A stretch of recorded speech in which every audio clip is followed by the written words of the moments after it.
Dobrodošli v Showcastu. Moje ime je Petra Kalan in vi spremljate prvi slovenski podcast, ki ima ime bolj šokantno vsebine. Danes v moji družbi pozdravljam eno čudovito žensko, mamo, ženo in glasnico zgodbe, ki je pretresla do kosti. V svoji knjigi Varna hiša groze je popisala spomine na otroštvo in odraščanje, ko je doživljala grozote, ki jih ni mogoče doumeti. Danes je glasnica tudi zlorabljenih žensk, zadnje čase pa dviga prah s svojimi izjavami o vlogi ženske v družbi. O vsem tem in marsičem bova danes spregovorili. Pozdravljam v svoji družbi Katjo Pančur, lepo pozdravljena. Živijo. Kako si, v kakšnem življenjskem obdobju sem te ujela, kaj se kaj dogaja v tvojem življenju? Pa dogaja se marsikaj, mislim, že to, da imaš 3 otroke, se ti stalno nekaj dogaja, ne? Drugač pa, nič delam na tem, da, bom rekla, živim polno življenje, ne glede na vse tisto, kar si prej omenila. Trudim se, da sem dobra žena, dobra mama, dobra prijateljica in tudi.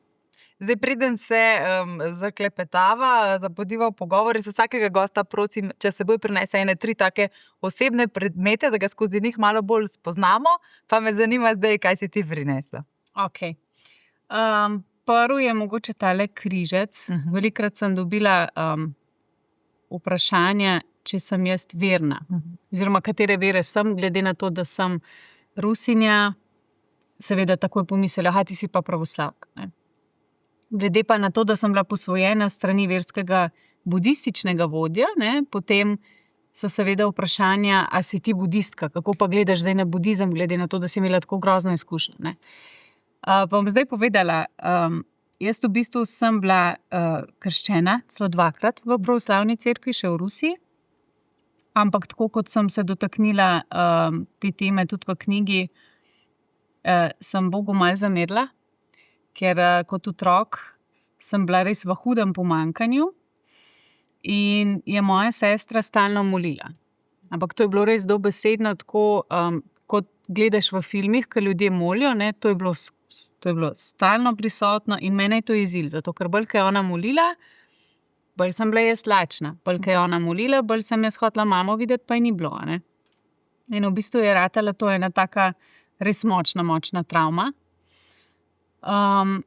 In v bistvu ta križ mi je pa lansko leto poslala sestra in ga je dala, kupila ga je v cerkvi v Rusiji in ga je dala prav blagosloviti. In ne glede na to, da ne hodim v cerkev, se mi zdi, da je nek tak občutek, da je neka tolažba, ne. Ker jaz sem bila vedno, meni je Bog predstavljal vedno ta občutek neke jeze. Ne, ona je meni stalno govorila, pa Bog vse vidi, ne.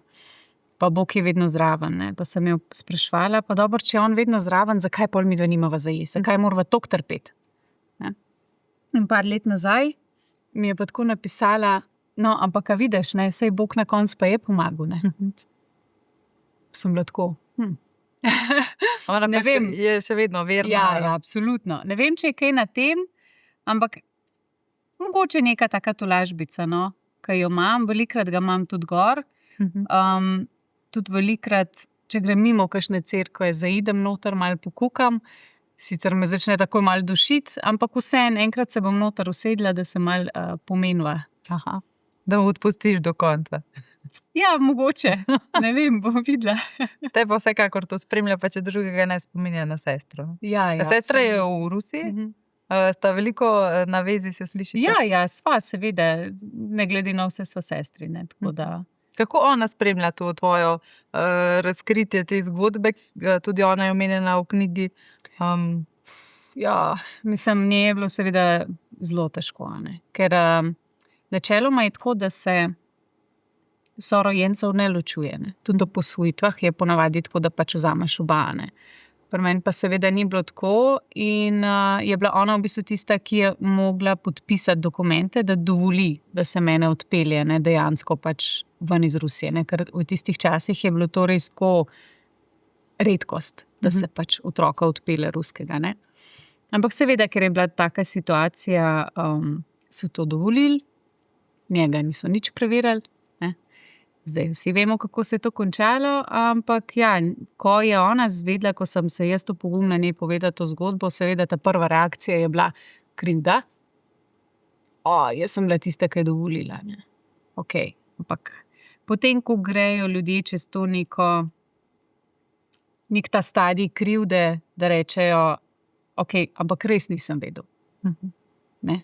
To je tisto, kar na koncu pač moramo reči, da noben ni vedel. Vsi so mislili, da delajo dobro, vsi so mislili, da se meni dejansko odpirajo neka vrata v neko boljše življenje. Ne? Noben si ni mogel niti v najhujši mori predstavljati, ne? Kam jaz grem in kaj se bo tam dogajalo. Tako da ja, je zelo težko sprejela, ampak je zelo ponosna na to, ona bi ga itak zgrizla, ne. Ampak je zelo ponosna na to, da sem lahko povedala, da tudi delam na tem, da nekoč on pride do nekega zaključka, da to, kar je on počel, da res ni dobro. Tako da ima dobre dneve pa slabe, ima kakšen dan, ko mi pošlje kakšen voice in se joka, da pač ne more še vedno tega dojeti, da koliko je njej hudo, pa koliko je ona ponosna in tako. Ampak to je nek proces, se pravim, jaz imam tudi kakšne dneve, ki me zadane, ne. Tako da mislim, da to se ne bo še kmalu nehalo. Proces, ki bo trajal celo življenje. Ja. Zdaj sva se že dotaknili, ne. Prinesla si s sabo knjigo Varna hiša groze, lansko leto je izšla, nekako je spremenila tvoj tok življenja, bi lahko rekli. A veš kaj? Večina jih verjetno misli, koliko je težko te stvari povedati pa izdati knjigo o svoji življenjski zgodbi, ne. Meni je bilo to v bistvu največji občutek svobode. Meni je to toliko dalo, jaz sem končno lahko se sprehajala po ulici, nekaj, da bi shujšala 50 kil. Meni je bilo to tako odrešilno, no. Zelo terapevtsko, ampak tudi ta nek občutek, jaz sem imela stalno občutek, da nosim nekaj, kar ni mojega. Ne, ker ti nosiš tako skrivnost, ki v bistvu niti ni tvoja. To ni bila moja teža za nositi. Ni bila moja krivda, moj sram, moja neka tišina. Tako sem bila jaz vzgojena, da je to moje, ampak v bistvu ni, a ne. In ko sem jaz enkrat to dala ven, ko sem dobila občutek, da se jaz ne rabim več pretvarjati. Ker ko se ti toliko let pretvarjaš, ko ti toliko let dejansko stojiš za nekom, pa veš v sebi, da to ni dobro, pa veš, da delaš proti sebi, to prideš do tazga občutka teže, kot da imaš res cel svet na ramah. In ko sem jaz to izdala, pa še zdaj ne moram verjeti, da sem. Še zdaj mi je tako, ne vem, ko grem mimo knjigarne, pa vidim svojo knjigo, mi je tako, okej, to sem res jaz naredila, ne. S tem, da jaz sem res čisto sama napisala. Jaz nisem imela nobene pomoči, razen pač lektorski pregled tisti na koncu, ne. Tako da to je bilo za mene res, zato je to tudi tako pomemben predmet, ki sem ga prinesla, ker še zdaj, se pravi, še zdaj ne morem, včasih pride kakšen trenutek, ko si res rečem, kako sem bila lahko sploh toliko pogumna, kje sem jaz toliko jajc dobila, ne? Kako, še zdaj res, se pravim, ne dojemam, ampak se pravim, najbolj sem vesela, da sem imela ta pogum, da nisem razmišljala, kako me bojo drugi gledali. Ker ti, ko tako zgodbo daš ven, to je ena snežna krogla, ki jo daš na goro in to, ko se začne valiti, gre in je ne moreš ustaviti, a ne. Dejansko ti, ko daš take stvari ven, ti ne moreš nikoli nazaj vzeti. Nikoli ne moreš popraviti, ne. Pač kar je, kar si povedal si. Zato tudi vedno rečem, pač jaz nisem spreminjala niti krajev, niti imen. Jaz sem povedala tako, kot je in stojim za tem in marsikaj celo nisem napisala, kar bi lahko. Tako da ta knjiga je meni dala res en tak ogromno odrešenje, ogromno svobodo. No, tako. In odkar je odzunaj, ne glede na, bom rekla, neke določene poglede pa šušukanje, ko grem kje mimo, ne, pa mislim, Občutiš to, da... jaz sem zelo, ne samo inteligentna, ampak zelo subtilen človek in zelo hitro zaznam kakšne stvari. tako pozitivne kot negativne. Ne glede na to, jaz hodim po svetu, jaz imam 50 kg manj, počutim se odlično, da če ima kdorkoli težave s to zgodbo, jih pač ima zaradi svojih razlogov. Jaz vem, zakaj sem to povedala, zakaj sem to dala ven in to je moje darilo meni. Zdaj, ja, knjiga, kdor jo ni prebral, je tvoja življenjska zgodba, ne? Od male Katje, ki se je v Rusiji rodila kot, da ne bom narobe izgovorila imena. Ekaterina. Slovenci zelo. Ja, zelo. Katarina rečemo, ne, kot da kakšno ime. Ja. In rodila si se mami, ki je imela težave z drogami, sama sebe je verjetno iskala celo življenje, zdaj že pokojna, ne? Očetu, ki je pri tvojih 11 mesecih storil samomor, in sestro sta potem nekako, čeprav razumem, tavali po ulicah Sankt Petersburga in samo iz dneva v dan iskali možnosti preživetja, ne? Potem pa si pri 12 letih prišla v Slovenijo. Prvič sem prišla pri 10, ampak to je bil tako kot nek obisk. Sem imela takrat še rusko skrbnico, potem za stalno sem pa od 12 leta tukaj, ja. In padla spet v roke rešitelja, ki je bil hkrati prekletstvo, ne, če sem prav razumela. In to ne samo moje, ne. Od vsakega, ki je dejansko stopil v stik z njim, ne. In tam si doživljala, ne, Varna hiša groze je simbolično ta prebivališče, kjer ste bili ti in ostale žrtve. Koliko let si preživela tam? Kaj pa vem, se pravi, od 9. razreda osnovne šole, pa tam do 17. Pa to ni bilo dolgo. To je bilo koliko, 4 leta? Ampak vseeno najbolj ranljiva Absolutno. Leta za žensko deklico, ki se razvija, ne? Absolutno. To so pač stvari, ki te najbolj zaznamujejo, ne.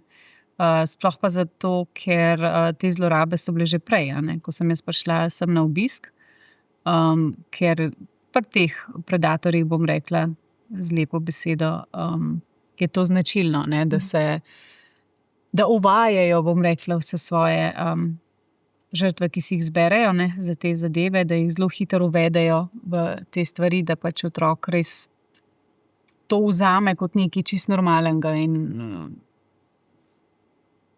tako da ja, absolutno če tako pogledam od 10. do 17. leta, to je res v bistvu obdobje največjega in najbolj intenzivnega razvoja, ne.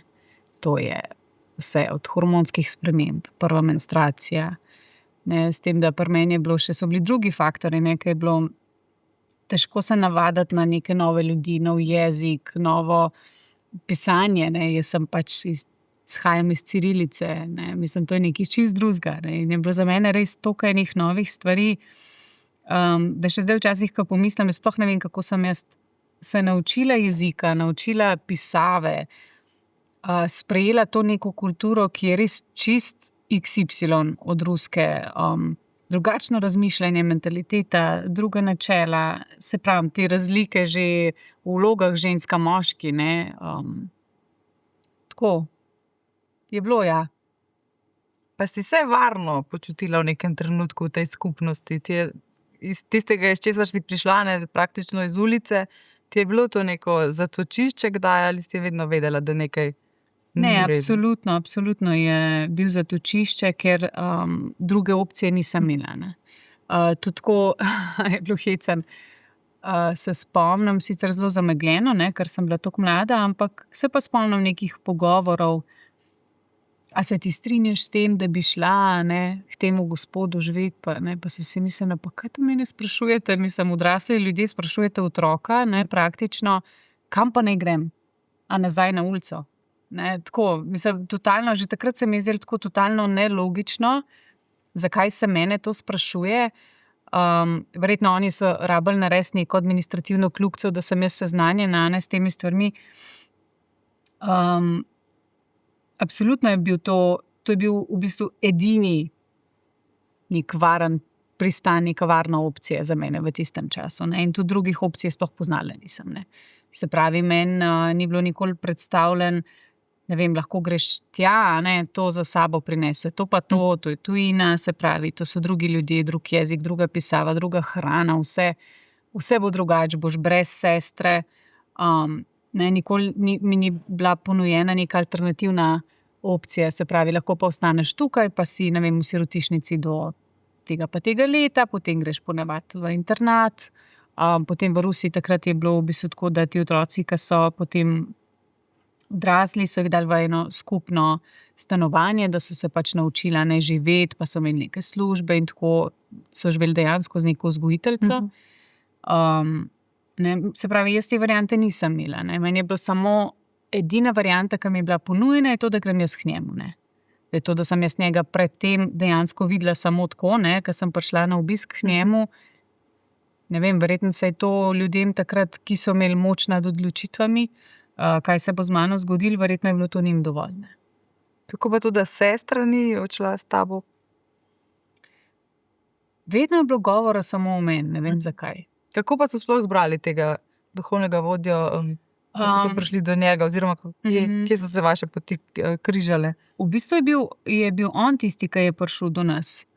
Ker on je imel neko skupnost budistov tudi v Sankt Peterburgu in je imel že prej neka pač ta učenja in tako, ne. Potem pa sploh ne vem, v bistvu na kakšen način, vem, da je imel eno to humanitarno kot neko podjetje, se ne vem, to reče podjetje, ne vem, kaj. Organizacija. Društvo, mogoče, ne, bolj društvo je bolj primerna beseda. In tako je bil on nam pač predstavljen, ne, niti ne kot nek budist, ampak kot humanitarc, ne, kot nekdo, ki bo pač v sirotišnico dal neka zdravila, ker tam so bili res slabi pogoji, no. Tudi v knjigi imam par slikic, ne, ki marsikdo pol, ko to pogleda, reče, okej, kako tam nisi kaj staknila, ne, ker so res grozni bili pogoji, ampak je bilo boljše kakor na ulici.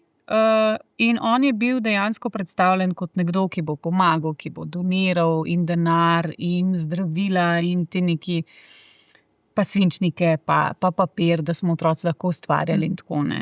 In seveda za nas je bilo to tako Kot nek rešitelj. Ja, seveda, mislim, to, kar smo mi dobili v tisto majhno sirotišnico, ko smo dobili obleke, ne, je bilo to tako, da smo stali pred onimi vrati in kdo bo dobil tiste ponošene gate, ne, mislim, to danes si tega ne moreš sploh predstavljati, ne. Da ima otrok, ne vem, star 10 let ponošene stvari, da ni imel niti enkrat v življenju nekaj, kar je bilo njemu kupljeno, ne, da bi rekel, lej, ta majčka je pa zate, ne, tega pač mi nismo doživeli. Tako da ja, ne vem, zakaj samo jaz, sem se tudi nekaj časa spraševala, ne, kako je to nanesel, ampak okej, meni je zelo pomagal ta moj, bom rekla, holistično-energijski pristop do življenja, da dejansko verjamem v neko karmo, verjamem v to, da ni naključij, in da dejansko se je to moglo zgoditi, ravno meni, glih to, ne, ker tako pomisliš, čakaj, en ruski otrok, ne, iz Rusije, glih ta človek je bil tam, ne, v času, ko so bile posvojitve ruskih otrok, nekaj sploh se ni dogajalo, ne, če že je bil to nekdo, ki je poročen, se pravi poročen par, ki ima ne vem koliko denarja, da lahko tega otroka dejansko da na drug konc nekam v Evropo, ne. Ker tukaj pri njemu dejansko ni nič štimalo, ne, on je bil samski moški, brez dohodka. Ne, se pravi, tudi to, da so naju sestro odločili, da sem samo jaz dejansko šla ven iz sirotišnice, je bilo tako, so sami red flagi, ne. Ne vem, kako je njemu sploh uspelo mene dobiti, ampak pač je bil zelo determiniran, vedel je, zakaj to dela, jaz takrat še ne, tako da zdaj sem tukaj, vse z razlogom. Ja, in se danes tukaj midve pogovarjava, ne, v slovenščini. Pa me zanima vseeno, kje pa je bila vajina mama v tistem trenutku, ko so se vsi ti postopki dogajali, ste takrat že? Jaz vem iz dokumentacije, vem, da v tistem času, ko so naju policaji pobrali na cesti, dejansko najprej sva šli v bolnišnico. Sva bili obedve zelo, zelo uboge, kar se tiče zdravja. In so bile kar nekaj časa v bolnišnici, potem pa so naju pač namestili, ne, v sirotišnico. In vem iz dokumentacije, da v tem času so večkrat probali mamo kontaktirati, tudi preko sodišča. Tudi sodišče je določilo, da mora plačevati za naju, ne, seveda nek dodatek, a ne. Ampak dejansko je niso našli. Pač ne vem, kako je to možno, ne. To je tako, kot da bi zdajle midve rekli, okej, seveda je to veliko, večje območje, ampak kot da bi midve rekli, da v Ljubljani se pač ne da najdeti mame enega otroka, ne. Mislim, kako, ne. Tako, ko pomisliš, ne, kako je to možno, ampak dejansko ona ni imela nobenih dokumentov. Ne, tako res zelo čuden za te čase, no, ampak tako je bilo.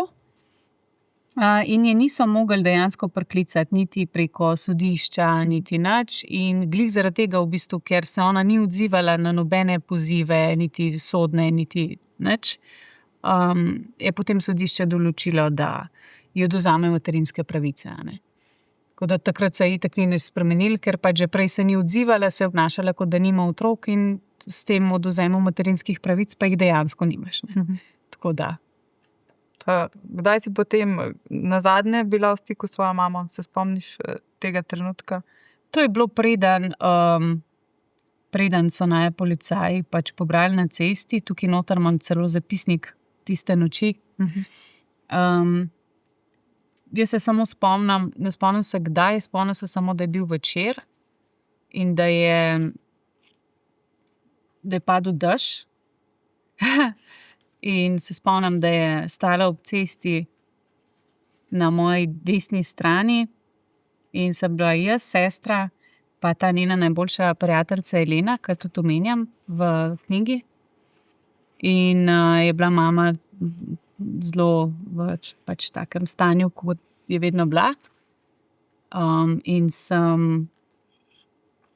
spomnim, da sem bila zelo razburjena, no. Zelo me je bilo strah, ker nisem vedela, kam grem, nisem vedela nič. Se spomnim, da je kadila cigaret in je cela zadeta pogledala Eleno in je rekla: "Kam pa greste?" In je Elena rekla: "Pridemo nazaj." In to je bilo zadnjič, da sem jaz videla mamo. In to je to. Ne spomnim se točno, kdaj je bilo. Verjetno piše v zapisniku, saj katero leto je bilo. Tako da, evo, to je bilo zadnjič in nikoli več. Sestra je bila še kaj z njo v navezi? Ne. Dejansko je izginila, mislim, saj ne vem, a sem midve izginila ali je ona izginila. Ona je izginila že preden sem midve, no. Tako da, ja. A pa si imela kdaj vsaj trenutek te mame, take kot si ti, ne, ljubeče? Obstaja kakšen spomin, da te je objela, da si imela za trenutek občutek varnosti? Ne, v bistvu je tako, da vsi spomini so bolj, pa tudi občutki vezani na tisti čas, je bilo v bistvu groza, totalno nevarnost, strah, jok. Jaz sem stalno jokala kot otrok, jaz sem bila, moja sestra dobro reče, pravi, ti si bila skozi poscana pa objokana, ne. Kar je zelo hudo, če tako pomisliš, ne, ker pač vemo, da je lulanje in v posteljo in v hlače, da je zelo huda stiska pri otroku, ne, in tudi eden od znakov spolne zlorabe, ne.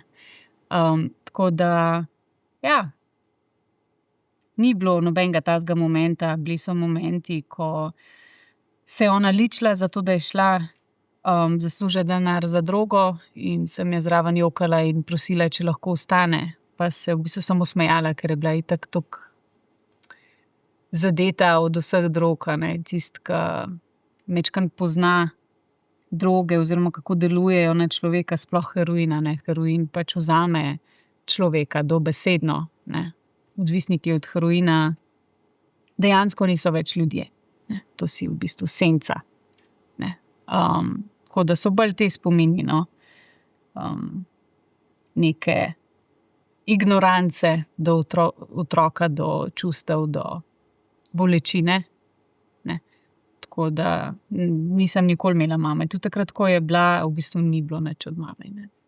Zdaj, če prideva v sedanjost, ne, danes si ti mama 3 otrok.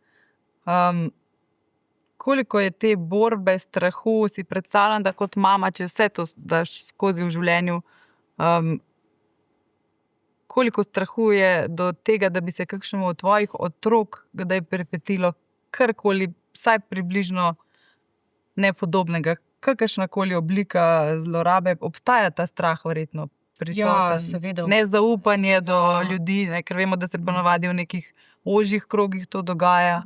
Absolutno, to nezaupanje in strah in neke, bom rekla, celo malo paranoje, absolutno je. A ne. Moram pa reči, da sem vsako leto bolj, bom rekla, mirna, mogoče zato, ker tako intenzivno delam na tem, da predelam svoje stvari, da ne projiciram svojih izkušenj, svojega strahu, svoje paranoje na svoje otroke, ker verjamem, da imajo neko svojo pot, ki ni nujno, da ima bilo katero povezavo z mojimi izkušnjami, in tudi učim jih v tem duhu, da vejo, kaj je prav, kaj je narobe, kaj se lahko dela, kaj se ne dela. Se pravi, se mi zdi, da tudi svoje stvari zdravim s tem, da njih vzgajam na ta način. Po drugi strani sebe malo tolažim, ne, ker rečem, le meni teh stvari nihče ni povedal. Jaz nisem vedela, zakaj sem ženska, kaj se z ženskami počne, kaj je prav, kaj ni. Jaz sem imela v bistvu sliko mame, ki me je velikokrat s sabo vzela, ne, ki je šla zaslužiti denar, in dejansko, ko ti gledaš kot zelo majhen otrok svojo mamo, kako počne določene stvari, potem, če nekdo te počne te stvari, se ti zdi, se pač mamica je tudi to delala, ne. In je to tako velika travma, da dejansko se ne zavedaš, kaj je prav, kaj je narobe, vse meje, neke morale, neke dostojanstva, česarkoli so vse tako zabrisane v nulo, da dejansko ne veš, ne, kaj je prav in kaj ne. Tako da delamo v bistvu veliko na tem, da res otrokom povem, kaj je prav in kaj ne, da jih učim te neke intime, ne, se pravi, ne vem, če mi kot družina gremo skupaj v savno, imamo vsi gatke gora, ne. Tako, že te majhne neke spremembe, da otroka naučiš, da tole je pa res, a veš, tvoje in je prav, da je samo tvoje, je pa absolutno težko. Otroci te tako po eni strani te zelo pozdravijo, a ne, take travme, ker sem pač lahko taka mama, ki je jaz nisem nikoli imela, ne. Ampak po drugi strani pa seveda je pa Se odprejo rane. ja, absolutno. Ampak tako je zanimivo, ti odpre določeno rano, pol ti jo pa po drugi strani majčkeno te boža, ne, te poboža in jo s tem tudi majčkeno zapre in ti je lažje in stalno je ena taka. Zdaj, ko si pa izdala to knjigo, se je pa nate tudi obrnilo ogromno, ne, žensk, velikokrat praviš s svojimi zgodbami. Kako težko je nositi potem poleg svoje zgodbe še zgodbe vseh teh žensk, ki iščejo tolažbo, ki mogoče velikokrat samo tebi zaupajo, ne? Koliko je tega? Je veliko Mislim, teh tega izpovedi, je- zgodb? Tega je ogromno. Jaz seveda vedno spoštujem anonimnost, tudi velikokrat objavim kaj javno, ampak nikoli z imenom in priimkom, bog ne daj. Ker tukaj se gre res za ogromno neko količino zaupanja, ne. Ampak tako, vedno je neko, se mi zdi, to mišljenje, da ni se to zgodilo, a veš, zato ker itak ona iz Rusije, pa je tam malo drugače pa, ne. Okej, ampak če ti zdaj povem, da sem jaz, na primer, ne vem, dobila 200 sporočil od žensk, ki se jim je zgodila zelo podobna zgodba. Pa tudi v otroštvu, pa če ti zdaj povem, da nikoli niso tega prijavile. A je to še vedno ona tam iz Rusije, ali pa ona tam iz Amerike, ali pa veš, v Afriki imajo pa to čisto drugače, pa čisto normalno. Ne. Bom dala za primer. Nekdo, ki je že celo življenje kriminalist, je naredil hišno preiskavo svojemu sosedu in so našli preko 600 pornografskega gradiva z otroci. Pa je to tvoj sosed, pa si ti kriminalist, ki se specializiraš v spolne zlorabe otrok. Se pravi, ne da tega ni, Samo ljudi so tako, ker je lažje, ker je to nekaj sramotnega, ker so ženske. Ne vem, zakaj, še zdaj ugotavljam in probavam to spremeniti. Ženske so nase vzele krivdo in sram v bistvu človeka, ki jim je to naredil. Zato jaz toliko zagovarjam to, da ne držati v sebi, ne imeti krivdo, ne imeti sram, ne biti tih, ker s tem samo daješ moč tem ljudem in tem situacijam. Ne, zato jaz jim rečem zgodbe o uspehu. Veliko je takih zgodb, naprimer, in piše mamica in pravi, da ima hčerko staro 15 let, da se je žal isto dogajalo z njenim biološkim očetom. Da bi rada pač naročila mojo knjigo, če lahko dam posvetilo, napišem par besed, da bo hčerki lažje, ker gre glih čez to nek proces intenzivnega, bom rekla, prebolevanja celotne situacije. Pošljem knjigo, rečem, da če karkoli rabi, sem tukaj. In že vmes pozabim. In čez 4 mesece mi pa piše punca, jaz sem pa ta. Je pa mamica naročila tvojo knjigo, sem toliko, da ti povem, jaz sem se zaklela in mami obljubila, da nikoli v življenju ne bom prijavila očeta, ker je to tako, ne, zelo težka zadeva, ampak ko sem prebrala tvojo knjigo, sem se oblekla in sem šla z mami na postajo. In sem podala prijavo, ker vidim, da je to prav. Veš, in da ti daš to upanje nekomu. Ker pri meni, zakaj je moja zgodba drugačna, ker govorimo o nekomu, ki je bil zelo opevan, ki je bil zelo priljubljen, ki je bil zelo šarmanten, ki so mu vsi z roke jedli. Samo da je se pojavil nekje, je bilo tako, pa je ta, pa noben ni vedel, kdo je. Karizmatičen je bil verjetno. Nihče ni vedel sploh, kdo je, kaj je, zakaj je, ampak vsi so bili tako, wow. Dobil je izredno državljanstvo. Politiki, to je bilo vedno v najvišjih krogih, to je bil vedno voznik. Tudi v Sloveniji se je družil s kakšnimi. Ja, seveda, ne. In to so bili taki krogi res, da so ljudje se stalno spraševali, pa kaj je fora sploh tega človeka? Pa noben ni vedel, ampak vsi so ga spoštovali, ne. In zdaj, da se najde nekdo, ki podre to celotno sliko o tej osebi, ne. Ampak kaj bi jaz rada dala v nesvet, mogoče zaenkrat, samo Slovenijo, to, da nima veze, kdo je ta človek. Zaradi mene je to lahko najvišja elita sveta. Če dela nekaj, kar ni prav, je to treba povedati.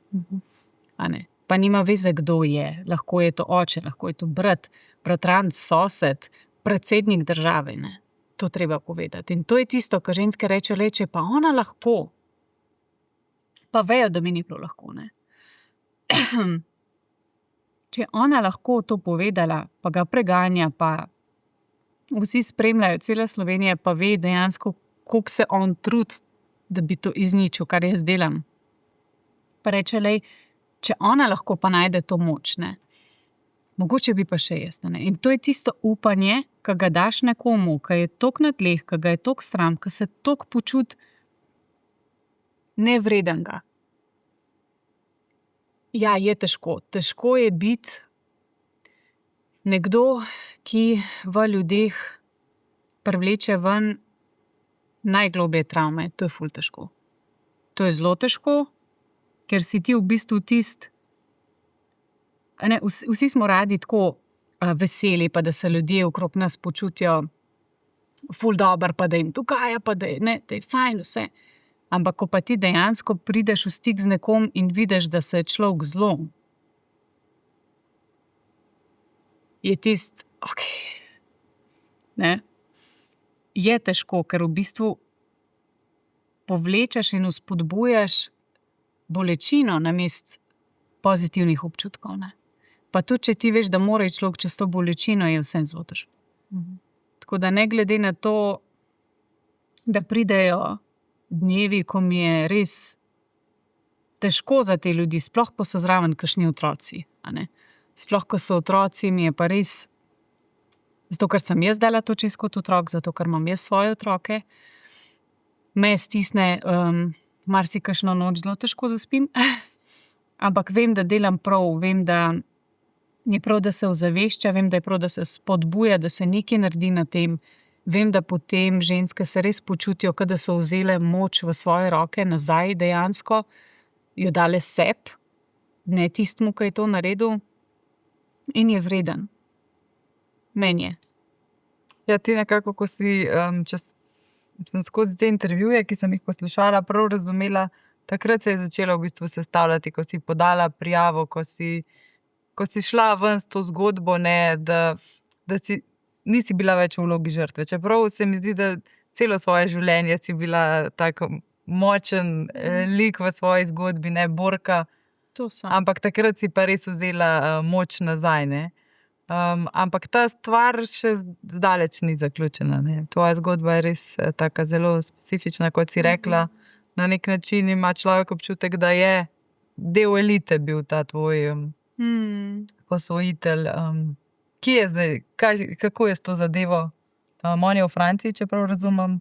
Ja, v Sloveniji v bistvu smo izčrpali vse pravne možnosti, ker država Francija se je odločila, da ga ne bo izročila Sloveniji, ne. Kar imajo vso pravico, ne. Jaz imam pa tudi pravico, da ga preganjam tam, tako da zdaj v bistvu, zgleda, kot da je zdaj vsega konec, ker v Sloveniji se ga ne more preganjati več, ne, ampak v bistvu to je šele začetek. Ne, in ne delujem iz nekega maščevanja ali pa iz neke zlobe, ne, čeprav on seveda trop naokrog, da se jaz njemu maščujem za ne vem kakšne stvari. Ampak ne gre tukaj toliko za maščevanje, ampak zato, da sem človek, ki v življenju ve, kaj je prav in kaj je narobe. In hočem stati za tem. In sem zelo dober primer tega, da ko ti veš, da je nekaj narobe, moraš narediti vse, da se to neha. In ko sem jaz v nekem trenutku se zavedala, da ima on še vedno otroke v svoji skrbi. Ne. V teh trenutkih, ko se mi pogovarjava? Ja, on ima pač še tega To posvojenega Tibetančka, ne, ki je zdaj sicer že bolj odrasel otrok, pa še 2 otroka ima od žene, pa še eno svojo biološko. Ampak to so zdaj, bom rekla, majčkeno starejši otroci, ampak so pa bili tudi stari 3, pa 4, pa 5, pa 6, pa, ne. In v tistih časih sem bila jaz še tih.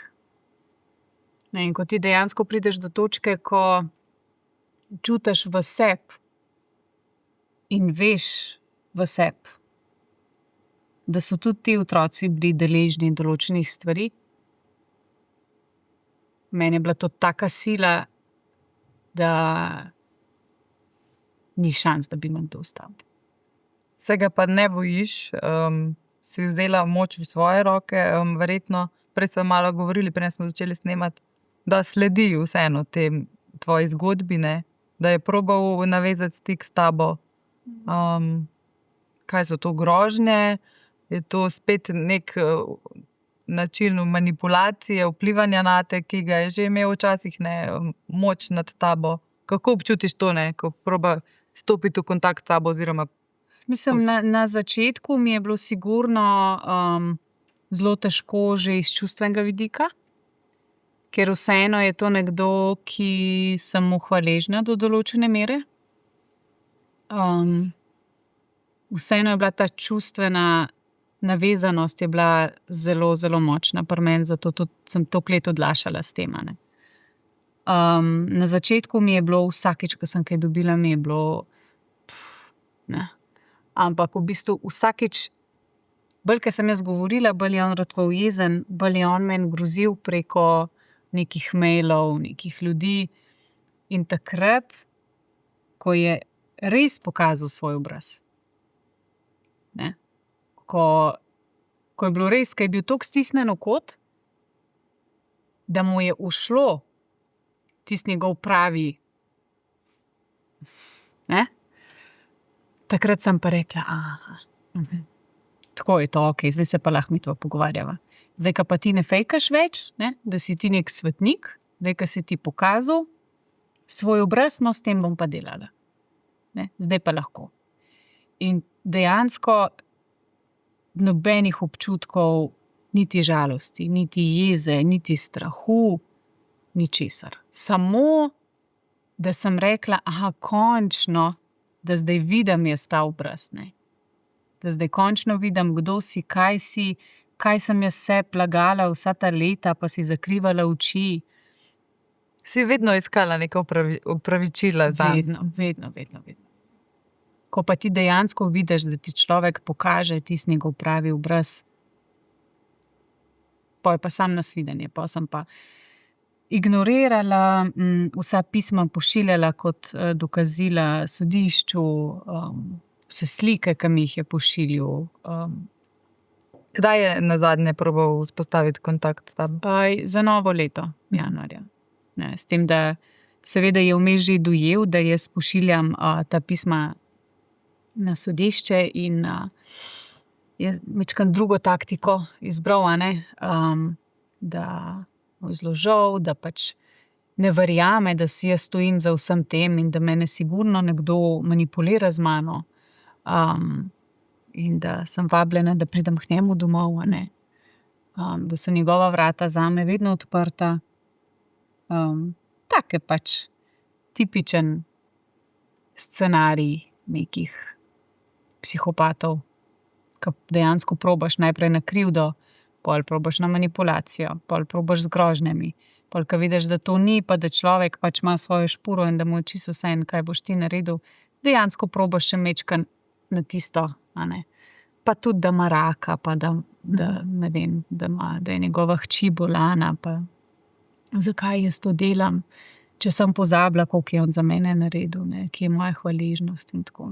Pač en psihiater, ki bi to prebral, bi sam kljukce delal, bi rekel, okej, tukaj imamo enega težkega narcisa, psihopata, sociopata. Kaj bi bilo zate v tem trenutku en tak epilog vsega tega, da prizna, da se opraviči, da bi bila tvoja duša mirna? Kaj bi bil tisti idealni zaključek te dolgoletne borbe? Ne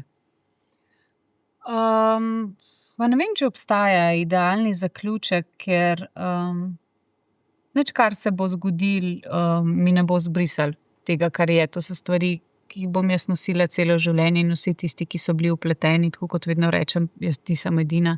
To je tisto, kar je najhuj, zato se tudi borim, ker imam tukaj še veliko ljudi za sabo. Priznal ne bo nikoli, to jaz vem, to vemo vsi, ki smo v tem, niti ne rabim, ker jaz vem, da on ve.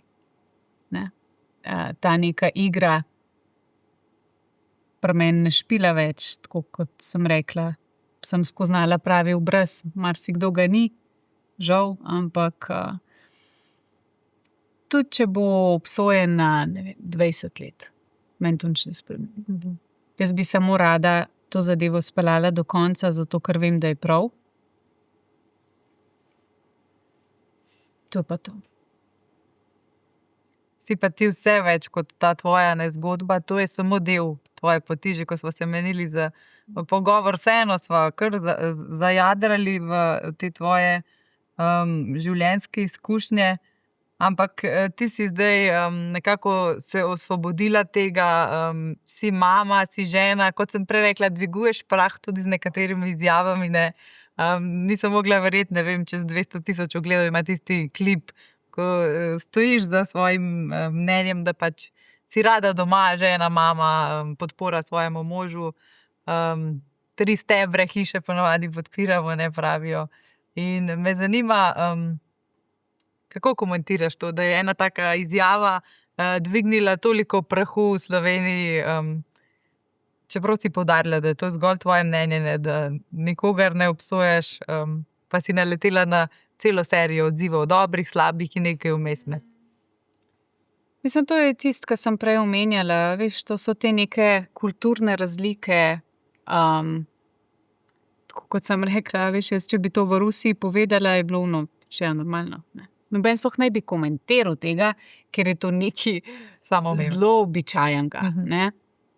V Sloveniji se mi pa zdi, da so ženske tako naravnane, da imajo neko to v sebi kot neko travmo. Da more delati, da se more dokazati, da more priti tudi v moški kolektiv in tudi tam sfurati in tudi tam dobivati potrditve, da tudi če sem ženska, da jaz pa lahko.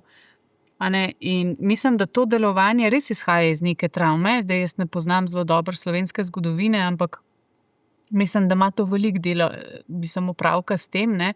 Jaz pa, na primer, te travme nimam.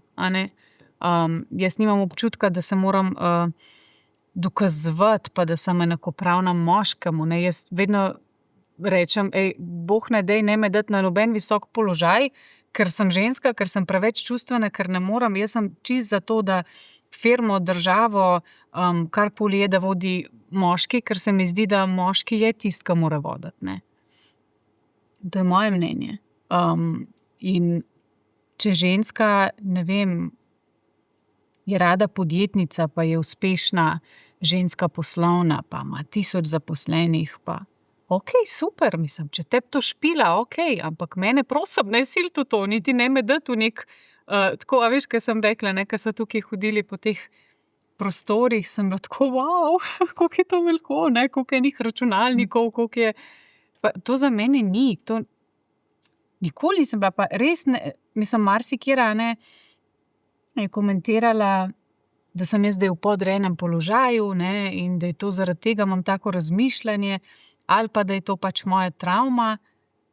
Ne, v bistvu, jaz pa mislim, da če bi jaz delovala iz svoje travme, bi bila glih ta uspešna ženska. Sovražno do moških. Tako, ker bi rekla, kaj boš ti meni, bom ti jaz nakazala, bom zaslužila, 30 milijonov na let, pa boš ti doma, pa boš ti meni štumfe prav.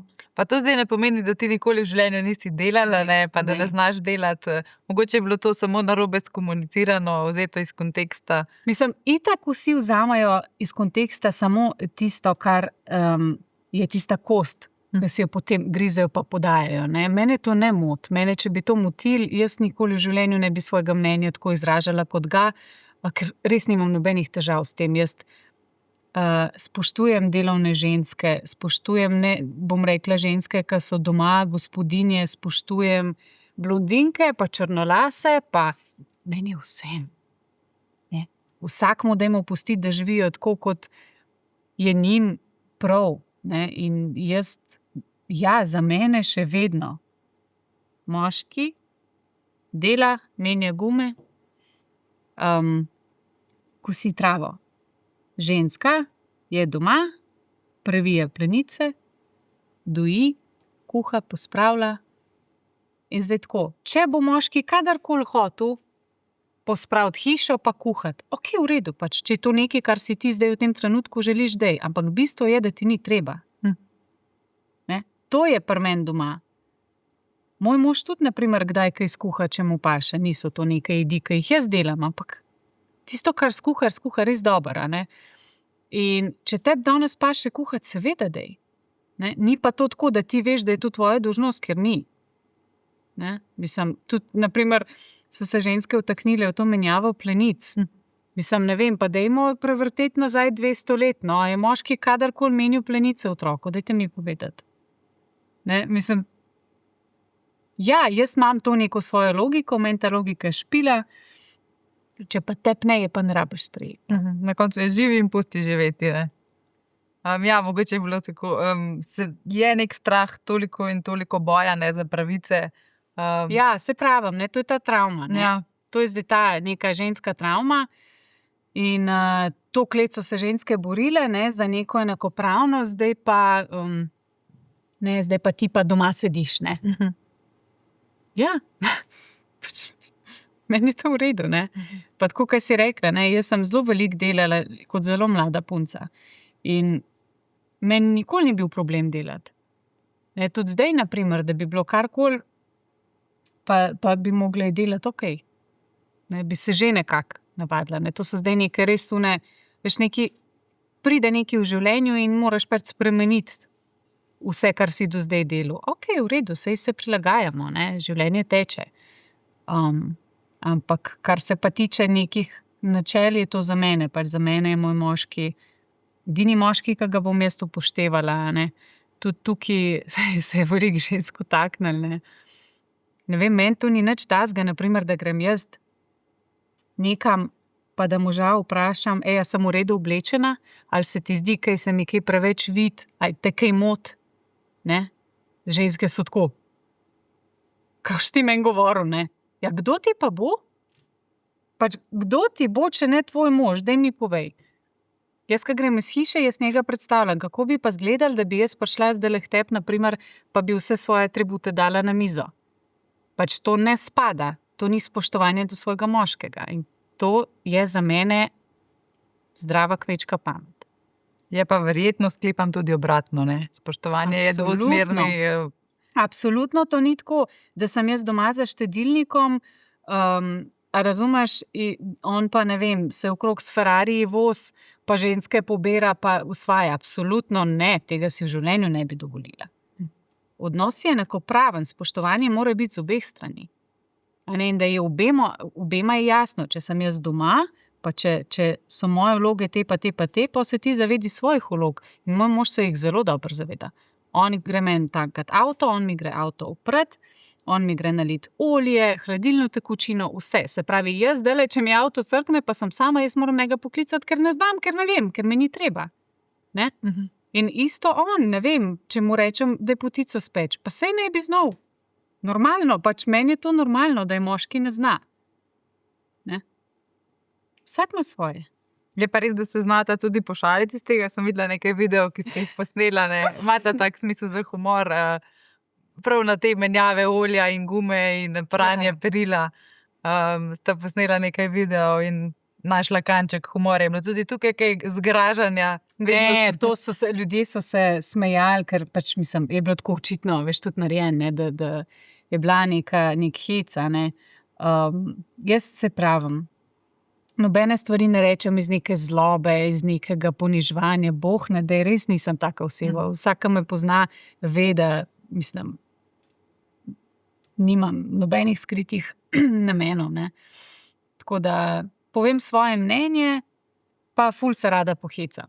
To je pa tudi to. No. Je pa zelo lepo vidno, kako se lahko neka skupnost, narod obrne v trenutku zaradi ene izjave. Ne. Ko si izdala to knjigo, je bilo veliko sočutja, potem pa ena taka izjava lahko popolnoma obrne ploščo in mnenja. Ne. A veš, tako kot pravim, ne, ljudje vedno najdejo eno tisto kost in jo potem grizejo. Ne. In je toliko časa grizejo, da že zdavnaj sploh zgubi pomen in je vzeto ven iz konteksta in nima sploh nobene veze s tistim stavkom, ki sem ga jaz rekla. Ampak pač nekaj se mora dogajati, nekoga treba upravljati, treba pljuvati po ljudeh, treba biti nevoščljivi. Ne. Celo sem tudi naletela na kakšne stavke, da so povezvali to moje neko tradicionalno razmišljanje s tem, da jaz kakor zagovarjam zlorabe žensk, pa sploh nima nobene veze z ničemer, a razumeš, ne? Ampak pač ljudje vzamejo po svoje, ne? Jaz sem vedno za ženske, če jaz rečem, da ženska za moje pojme je zato, da je doma, to nima nobene veze s tem, da je podrejena moškemu, da je v vezi, ki je nasilna, da se žensko zlorablja. Mislim, jaz pa res mislim, da sem jaz res zelo glasna v Sloveniji, kar se tiče tega, da res nisem za to, za zlorabe in za take stvari. Tako da, ne vem. Si pa v bistvu, ne morava priznati, napisala si knjigo, govoriš o sebi, sej to je neke vrste tudi poslovni svet, ne? Če sva čisto iskreni, imaš en tak mali svoj biznis, pišeš tudi novo knjigo, če sem prav zasledila. Ja, to bo še trajalo. To bo še zelo dolgo trajalo, ampak planiram, ja, absolutno. Ne vem pa kdaj, so me tudi iz založbe že spraševali, ne vem kdaj. Veš kako, to knjigo sem pisala res toliko dolgo časa, pol pa, ko je bilo zrelo, sem se pa odločila in sem dobesedno, mislim, da v 2 dneh končala. Ne. In sem bila že naslednji dan na sestanku. Ne.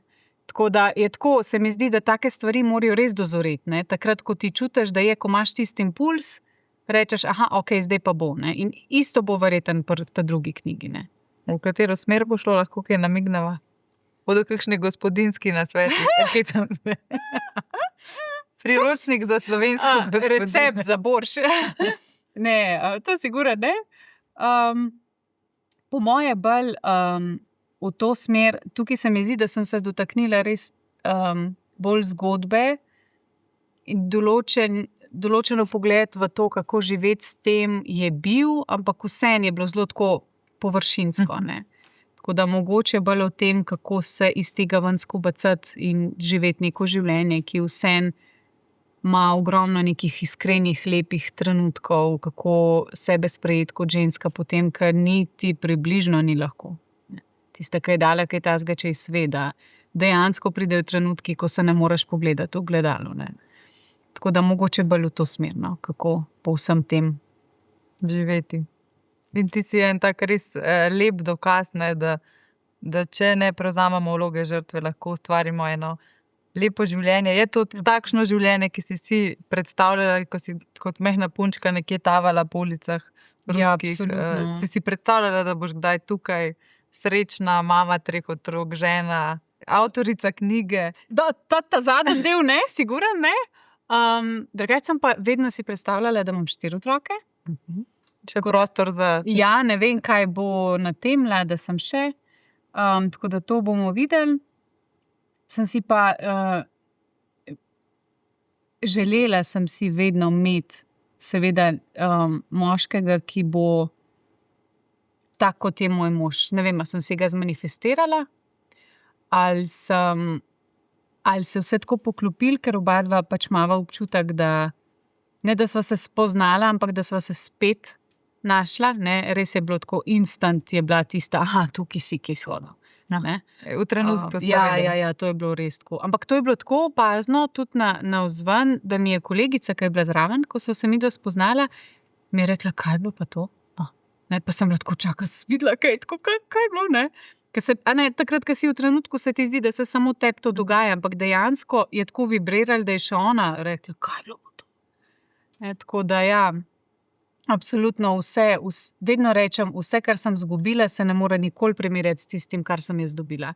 Da sem dobila tazga moža, zdrave otroke, da imam zlato taščo, da res mislim, da lahko vso to bolečino spremenimo v nekaj lepega. To se mi zdi, da je tisto, ki osmisliš nek del življenja. Ne? In dejansko jaz ne čutim več tiste bolečine. Mogoče na trenutke, kdaj pride ven, ne? Jer sem vseeno samo človek, ampak večinoma sem pa jaz zelo srečna, hvaležna, ponižna pred življenjem. Nikoli ne bi vzela teh izkušenj nazaj, ker ne bi bila to, kar sem danes. In verjetno tudi po nekih zakonih si ne bi zaslužila vse te ljubezni in podpore, ki jo zdaj imam. Tako da... Če kdaj pride ponudba, da posnamajo film po tvojem življenju, bi rekla ja? Delam na tem. Delam na tem že nekaj časa, ampak pač v Sloveniji je to majčkeno težje. Tako da bomo videli, absolutno je pa to ena od idej, ki se tensta že ene par let. Tako da, ja. Če to kdo sliši, ima kakšno idejo. Si predstavljaš, da boš to zgodbo enkrat na platnu zagledala? Ja. Si pripravljena na ta trenutek? Ja, absolutno. Ja, ker mi je, se pravim, to mi je velika želja. No?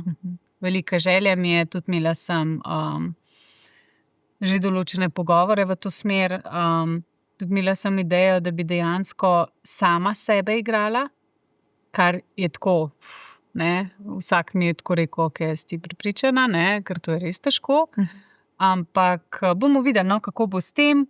Je pa sigurno to bo, ne vem pa kdaj, mogoče bo čez 20 let, ampak bo, ker hočem to imeti. No, ob vsem tem si pa podpora svojemu možu, tretji predmet smo kar malo pozabili. Ja, to je podjetništvo je del vajinega življenja tudi, ne? Absolutno, njegovega, bolj kot mojega. Zakaj sem prinesla ta predmet? Ne samo zato, da ti ga poklonim kot darilo, ampak tudi zato, ker je to predstavlja v bistvu mojega moža. Vsaka granulca teh produktov je v bistvu plod njegovega truda. On je od otroštva že v tem, ker je pač navdušen fitneser. Tudi ko ni bil fitness, je bil, ne vem, karate, pa je bilo hribolazenje, pa je bilo vse živo. Ne? Res je tak športen navdušenec in vedno je imel neke dodatke, a ne? Vedno je furat raziskal. Mislim, tako res, jaz tega še nisem srečala, no? Da bi bil nekdo tok v tem. Ne? In on je postregel več kot 600,000 strank, ker je imel pač franšizo, a ne, prehranskih dopolnil. Ampak zakaj ta predmet? Zato, ker sem tako ponosna, da je končno zbral sebe. Se pravi, da verjame sebi, da verjame svoji viziji. A ne, mislim, te škatlice, to, kad bi kdo vedel, kolikrat je bilo to pregledan, predelan, dodelan, a ne, formule, pa to vzeti, pa to dodati, pa to probati, pa ni čistko, pa okus, pa tist, ne, mislim, res toliko enega usklajevanja, toliko strasti je tukaj noter, toliko ljubezni do ljudi, toliko si želi pomagati ljudem, ne. In dejansko toliko smo ga spodbujali, toliko časa smo ga spodbujali, pa dej, ja, pa ne vem, pa je vedno dvomil vase. Pa smo vsi najbližji smo rekli, ratal ti bo. Nared, ker ima tako sočutje do ljudi, ker ima sam, je imel toliko enih zdravstvenih težav, pa je zborelost, pa vse, kar pride zraven. In to, da je on sebi pomagal, pa da je meni pomagal, a ne. Mislim, res, da je končno to naredil, pa da dejansko so taki rezultati, a ne, da so ljudje toliko zadovoljni, da, a veš, ne gre se samo za nek produkt, ki ga vzameš. Gre se za to, da ti dejansko spremeni kvaliteto življenja. In to je tisto, kar je on hotel. A ne? Da je kvaliteta življenja modernega človeka boljša. In dejansko ljudje, ki jemljajo te produkte, rečejo, sem čist drug, meni je tako life saving. A ne? In to je moj predmet tretji, zato ker tukaj je ponos, tukaj je sočutje do ljudi, tukaj je želja po pomoči, po neki spremembi počutja na bolje in to je to. Zelo lepo si povedala. Ja, nekako sta se našla, ne, vsak na svoj način, da pomagata ljudem. Katja, hvala, da si vzela čas za tvojo zgodbo, za žarek upanja, ki ga tudi pošiljaš. Marsikomu, ki je verjetno v stiski, kot si povedala, veliko je ljudi. Ne vemo, kaj se skriva za 4 stenami. In upam, da bo čim več ljudi izbralo pogumne in da se bo šlo v boj, da ne bo v vlogi žrtve. Tako. Tebi pa želim vse dobro, veselim se, da te bomo enkrat gledali na velikem platnu. Zdaj si nam malo tako dala eno tako ekskluzivo. Ja. Tako da res hvala in vse dobro ti želim. To je bil Showcast, hvala, da ste bili z nami.